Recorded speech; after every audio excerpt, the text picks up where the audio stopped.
Hey everyone, this is Michael again, and welcome to the Smackdown review. And Smackdown tonight, while it was better than Monday Night Raw, the show was very lackluster tonight. Nothing spectacular happened on Smackdown tonight aside from Kevin Owens and Roman Reigns and that whole feud there. The show was just very lackluster, in my opinion.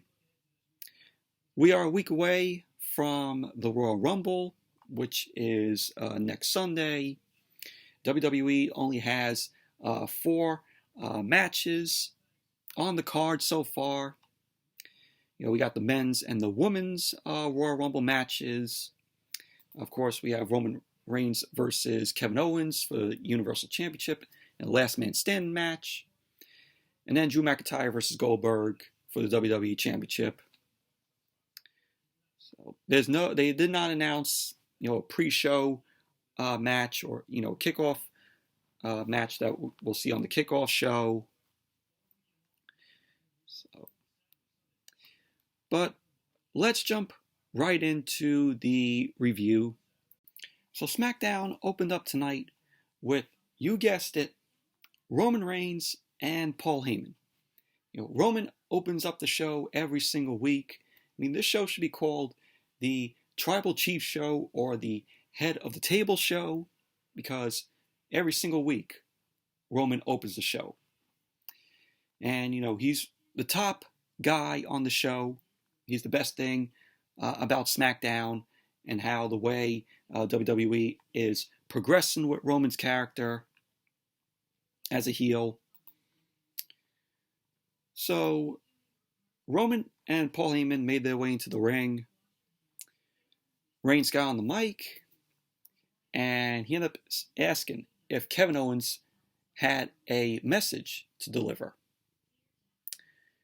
Reigns went on to say that Kevin Owens doesn't have a message because we're not going to be seeing Owens because he said so. Roman ended up saying so. So Roman wanted to talk about last week and how the card is subject to change. He wanted to say that was real clever last week, where Adam Pearce ended up, forfeiting, giving up his position to face Roman at the Royal Rumble, and found a replacement in Kevin Owens. So he wanted to say lots of people are saying they got one past him and Paul Heyman, that they outsmarted them. Reigns ended up saying that way of thinking is beneath him. And people who think cards subject to change are losers who can't get the job done. So Reigns wanted to say that it took his health being at risk and a pandemic for him to be out of the ring. So then Reigns ended up trashing Adam Pearce and about how Adam Pearce is making excuses. And we had Reigns end up saying that he could have excuses of his own, as he has, of course, various aches and injuries. So Pearce ended up coming down with the mic, and Pearce ended up saying to Roman that this has gone too far. Pearce ended up getting into the ring. Reigns ended up saying what's really out of control is Pearce going against him, and how Adam Pearce ended up putting Kevin Owens back in the main event and back in the title picture. Reigns ended up saying that Pearce is Kevin Owens' bitch, and if he's Owens' bitch, then he's most certainly Reigns' bitch. So Pearce ended up complaining about how his body hurts, which makes Roman sick because he hasn't wrestled in years. So Reigns was yelling about how he was busting his ass for the company and just being who he is. he also wanted to say that no wonder Adam Pearce never made it to WWE. So Pearce ended up saying, that's funny to Paul Heyman because Paul Heyman was laughing at Adam Pearce. Pearce ended up saying that he can stand here and take the physical intimidation from Roman. But Pearce ended up saying he sure as hell is not going to take the physical intimidation from Paul Heyman. So Paul Heyman was taunting Adam Pearce. Reigns ended up telling Paul Heyman that Pearce is disrespecting him. And that means Pearce is also disrespecting Roman. Reigns ended up saying that Paul Heyman better handle Pearce. So Paul Heyman then ended up addressing Adam Pearce, ended up ranting about his history with Roman's family, which makes him a man. Paul Heyman ended up saying that Pearce thinks he's impotent as a man and that he can't handle himself. So Paul Heyman got in Adam Pearce's face. He ended up saying that he will whip Pearce's ass if he disrespects his tribal chief. Heyman ended up saying that he may not be a warrior, but he comes from a synagogue full of them. So Paul Heyman ended up mentioning how a verbal agreement is binding in the state of Florida. So Paul Heyman then ended up proposing a match against him and Adam Pearce later on in the night. So we had Paul Heyman end up offering his hand for Adam Pearce to shake it. Pearce ended up shaking Paul Heyman's hand, and he ended up saying that Paul Heyman's verbal agreement is official. Paul Heyman then tossed the mic, ended up staring Adam Pearce down. Reigns got in Pearce's face, and he ended up saying that he's going to get his ass kicked at the end of the night. And so that was basically that. But this segment was fine for what it was. I mean, it was decent. But, Roman continues to be the best thing going on SmackDown. But the segment was what it was. It was a decent segment. And so then after the segment, Sami Zayn ended up coming out with his documentary crew, and he was holding a sign that said, #Justice for Sami. So he had a pair of handcuffs on him. Sami Zayn ended up handcuffing himself to the barricade, and he ended up saying that he's not going anywhere. So for an hour into the show, Sami Zayn was handcuffed to the barricade. So, I mean, you gotta love, Sami Zayn for, what he does. So then when SmackDown came back from the commercial, Sami Zayn, of course, we saw him handcuffed to the barricade. Saw a sign that said #Justice for Sami. He was ranting about his loss last week, and not making the Royal Rumble match, not being in the Royal Rumble. So and then we had a match, Asuka and Charlotte versus the Riott Squad, which if you thought too much of Charlotte on Monday Night Raw was terrible, where she had the match with Peyton Royce, man, you had to see her on Friday night tonight on SmackDown. It's like WWE is just making these Charlotte haters suffer. We saw her on Monday in a 20-minute match against Peyton Royce, to seeing her on Friday night tonight. Because, her and Asuka are the Women's Tag Team Champions, and with the rules of the Women's Tag Team Championships, you could appear on either brand. You could appear on Raw, on SmackDown, or NXT. So, but this match was just terrible, in my opinion. And who do you think won the match? If you said Asuka and Charlotte, ding, ding, ding, you are right. Because we had Billie Kay. Billie Kay got on the apron. She ended up distracting the referee. Ruby Riott ended up rolling up Asuka, and because the referee was distracted with Billie Kay, it looked like Ruby Riott ended up getting more than a 3 count.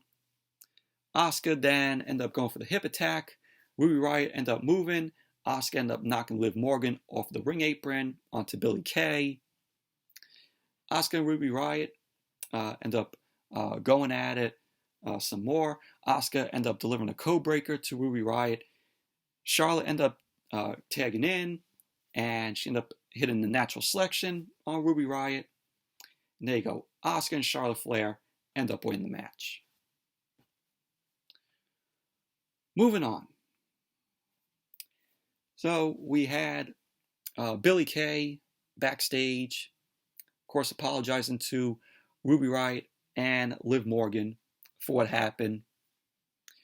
Ruby Riott was mad at Billie Kay for her costing them a shot at the Women's Tag Team Championships. And Billie ended up believing that they can work this out. Billie Kay ended up telling Liv Morgan and Ruby Riott that she spoke with Sonya Deville and that she got them both spots. She got both Liv Morgan and Ruby Riott spots in the Royal Rumble. So Ruby Riott ends up saying that the squad was much better when it was just the two of them. So that was basically that.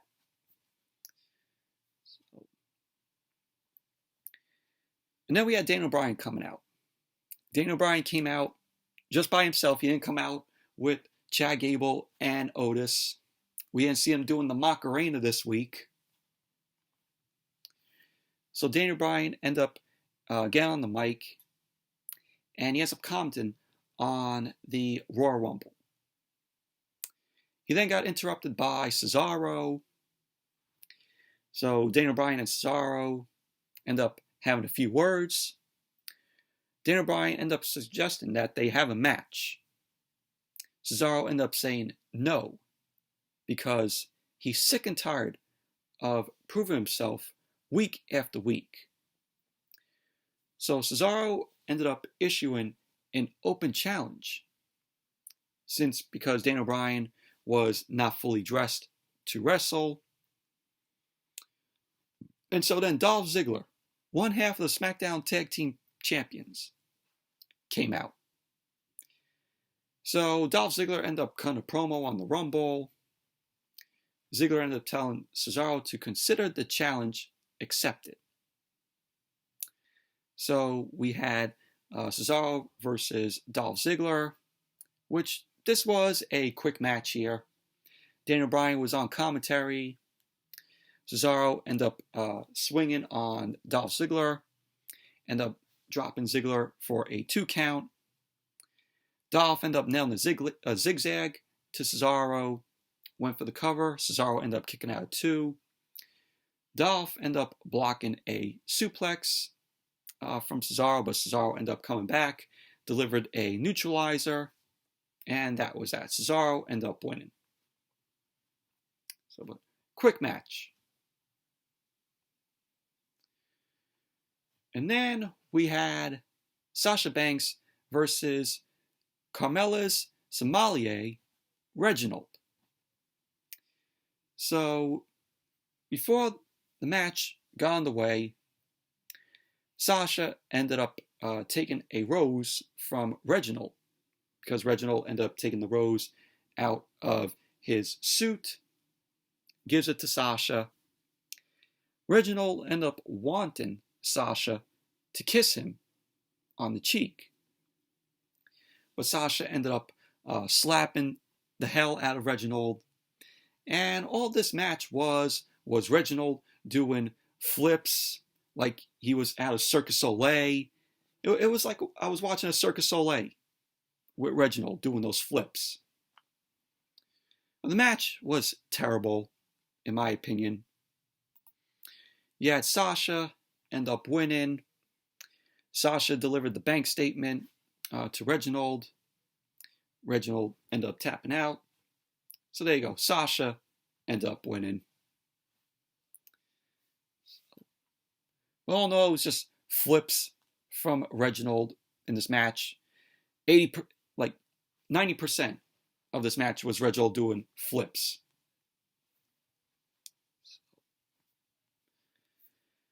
That was the match.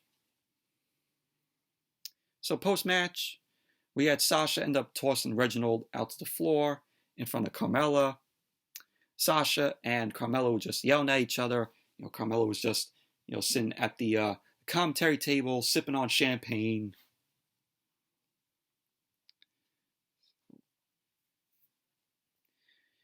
And then we went to Roman Reigns and Paul Heyman backstage. Paul Heyman ended up saying that Roman was so good in the ring, and he knows what Roman wanted him to do, and that Adam Pearce fell into it. Reigns ended up saying that he handed Paul Heyman the mic so he could rip Pearce to shreds and not challenge him to a match. But he ended up saying, but now Heyman has to go do this because he didn't hire a punk to represent him. He hired a man. So Reigns ended up asking what people are going to think of him if Paul Heyman doesn't handle his business. So Paul Heyman ended up looking shocked that he has to wrestle Pearce. So Reigns ended up telling Paul Heyman to go handle his business. Roman ended up walking out, and all he saw was the shocked look on Paul Heyman's face.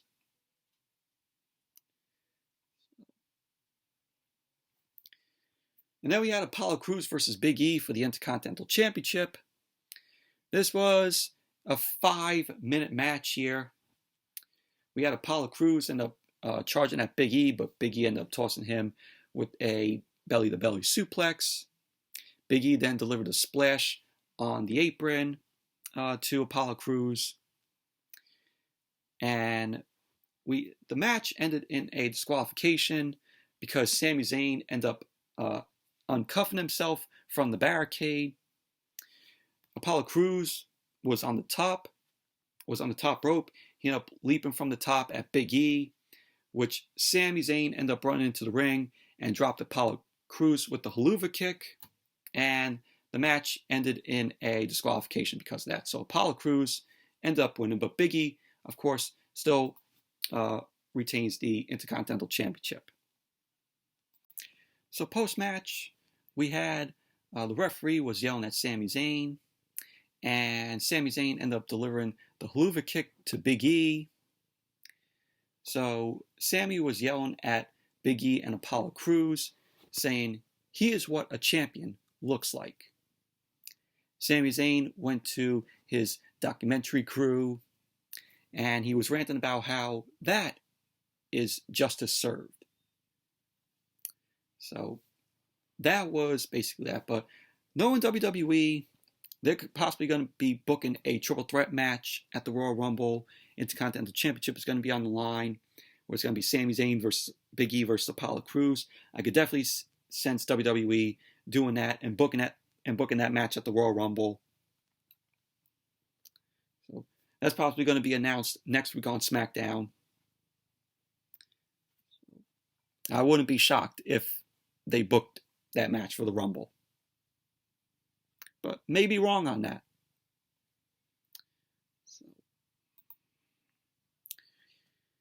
And then we had the Street Profits.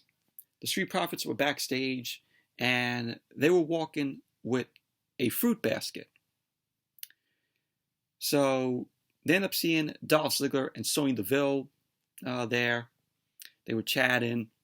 Dolph Ziggler ended up walking off. The Street Profits end up giving the fruit basket to Sonya Deville, which they congratulated Sonya Deville on her new job next to Adam Pearce. So the Street Profits end up pointing out to Sonya Deville about how it's been 2 weeks since they lost the tag team championships to Dolph Ziggler and Robert Roode, and that they're ready for a rematch. So Sonya Deville ended up saying to them that, Montez Ford is still recovering from his injury. So Sonya Deville ends up telling the Profits to keep doing their funny segments backstage. As what I would say, Sonya Deville is still telling the Street Profits to be walking billboards and to hype up the show. Because that's all what WWE thinks of the Street Profits, as walking billboards. So she was like, oh, let some other teams get a chance. Well, what other teams are there on SmackDown? The tag team division on the show is terrible. Hell, even My Raw, their tag team division is horrible. Both of the tag team divisions on both shows are horrible. So Sonya Deville ended up saying to the Profits that when they're 100%, they'll be put back in the game so that they could get another shot at the SmackDown Tag Team Championships. So they agree. They end up handing the fruit basket to Sonya Deville, and that was that. So there you go. Street Profits are going to be walking billboards still. And then we had Bayleys' Ultimate Athlete Obstacle Course Challenge. Michael Cole was on the stage. There was a large tire that was on the stage there. And he's hosting this challenge. He ended up introducing Bianca Belair, which she came out first. Bayley ended up coming out next. Bayley ended up going over the course. And she ended up saying, oh, you have to push over this tire, this 400-pound tire, and then run the hurdles, go up the military walls around ringside. And one of the military walls had a rope on the last one. And then Chad Gable was also there, which they had to do fireman carry him. But Bianca Belair had a different person that she had to fireman carry to. And so after they had to fireman carry either Chad Gable or this other person, which I'll get to, they had to grab a basketball and then, shoot the ball into the hoop. So, and that if they shoot the ball into the hoop, it stops the timer. So Bayley ended up going over that. She was up first because, of course, it's her challenge. So Bayley ends up flipping the tire, ran through the hurdles. Bayley ended up taking her time with the military walls. And she ended up running around the military walls. She didn't climb up them or jump over the military walls. She ended up running around them. So she was cheating.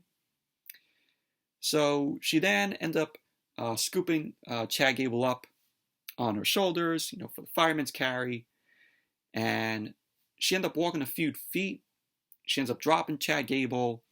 Bayley then takes the basketball and shoots it into the hoop. It stopped the timer at 1 minute and 12 seconds.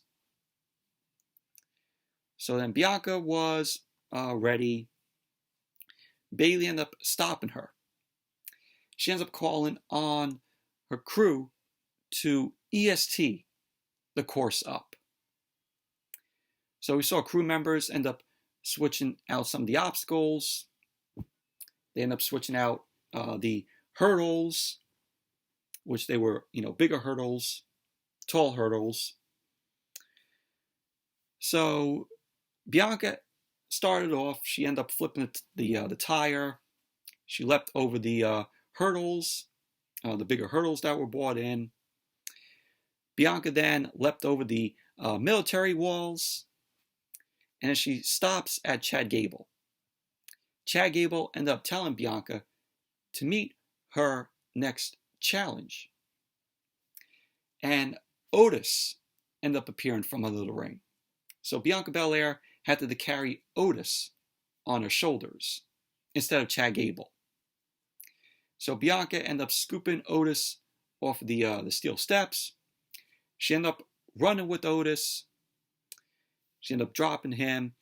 Bianca ended up grabbing the basketball. And Bayley was trying to play defense. Belair ended up shaking Bayley. And Bianca ended up dunking the ball. She ended up stopping the timer at 17 seconds. So Bianca was announced as the winner. Bayley wasn't happy about that. So Bayley ended up turning back around.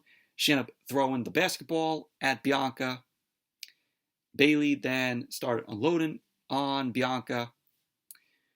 Bayley ended up sending Bianca into the basketball hoop. The hoop ends up falling over.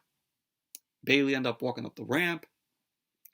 And that was that. The referee then checked on Bianca. So that was pretty much that. But this whole obstacle course challenge reminded me so much, and I want to forget it, so much of NXT in Season 1. If you remember in NXT in Season 1, back in 2010 when it started, NXT at that time was, them trying to find the next breakout star in WWE. They had to have mentors from the Raw and Smackdown brands, for these new up-and-coming breakout superstars, where you had Wade Barrett be one of the rookies. You had David Otunga. You had Heath Slater, Daniel Bryan. Daniel Bryan, to me, was the standout of NXT at that time, where he was criticizing The Miz because The Miz was his pro, where he ended up calling The Miz, the worst pro out there. Daniel Bryan was also involved a little bit in the feud with Michael Cole, and that was at the time when Michael Cole was a heel. He was a heel commentator, which his heel persona there was god-awful. Never turned Michael Cole heel again, which led to one of the worst feuds with him and Jerry the King Lawler. They had that WrestleMania match, which was god-awful. Just never turn Michael Cole heel again. So, but this, like I said, this whole obstacle course challenge just reminded me so much of NXT when it first started, where they had to do all these obstacles, too. And they had, of course, a match there on the show at that time. So, like I said, I know some of you guys, while watching this challenge, thought in your heads, this reminds me so much of NXT. Probably you all thought the same thing.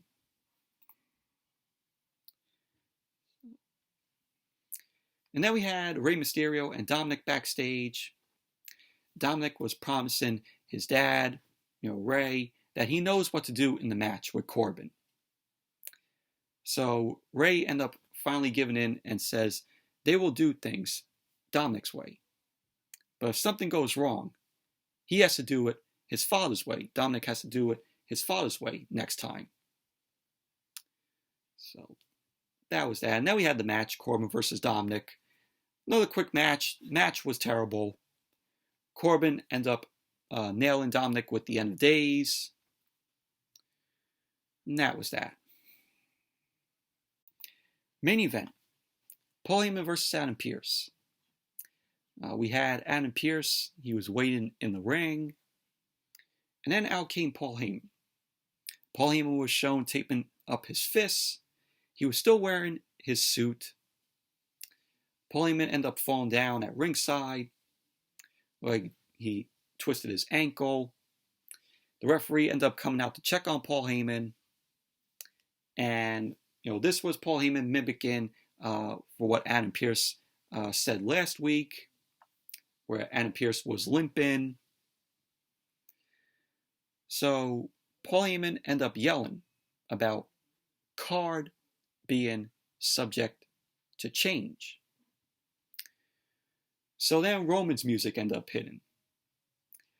Roman ended up entering the ring, so apparently it was going to be Roman and Adam Pearce. So Roman then entered the ring.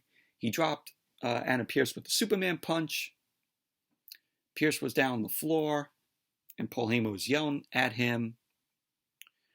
Reigns ended up going for the steel steps, but Pearce ended up hitting Roman, which angered him. It angered Roman.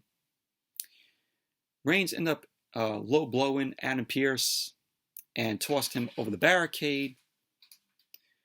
Reigns then ended up sending Adam Pearce face first into the LED boards. Reigns then ended up beating Pearce through the LED crowd, through the Thunderdome, like he did with like what him and Jey Uso did to Kevin Owens 3 weeks ago. Reigns then ended up grabbing Pearce, ended up throwing him up, another level into the LED crowd. So we had a hooded man end up attacking Roman from behind. And it was, of course, Kevin Owens. Kevin Owens ended up beating Reigns back into the barricade. Reigns ended up sending Kevin Owens into the LED board. Reigns ended up fighting Kevin Owens back up the ramp, launched him into the barricade. Reigns then rolled Kevin Owens into the ring. Owens ended up super kicking Roman, which then Owens ended up blocking the Superman punch from Roman, and Kevin Owens ended up hitting the stunner to Roman. Roman was down. Kevin Owens was yelling at him. Reigns then ended up rolling out to the floor. Kevin Owens got out and sent Roman into the barricade again. Officials ended up coming out. They were trying to break up the brawl between Reigns and Owens. Reigns ended up stumbling back to his feet.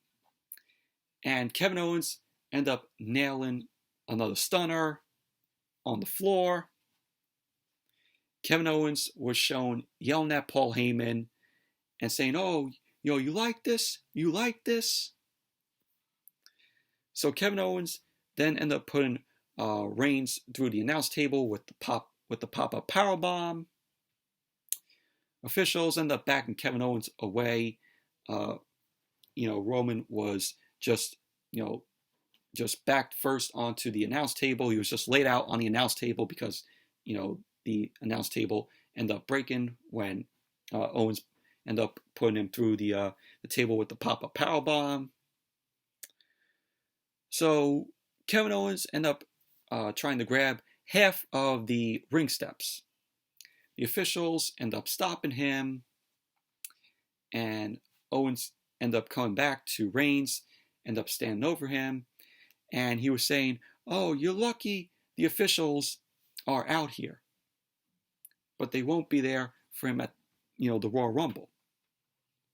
So that was how SmackDown went off the air. But overall, like I said, very lackluster SmackDown. It was better than Monday Night Raw. But overall, just a very lackluster show it was. Overall, that's it for the SmackDown review. Thank you all for watching. Hope you all enjoyed this review. Definitely give the video a thumbs up, comment, subscribe. And until next video, I'll see you all later.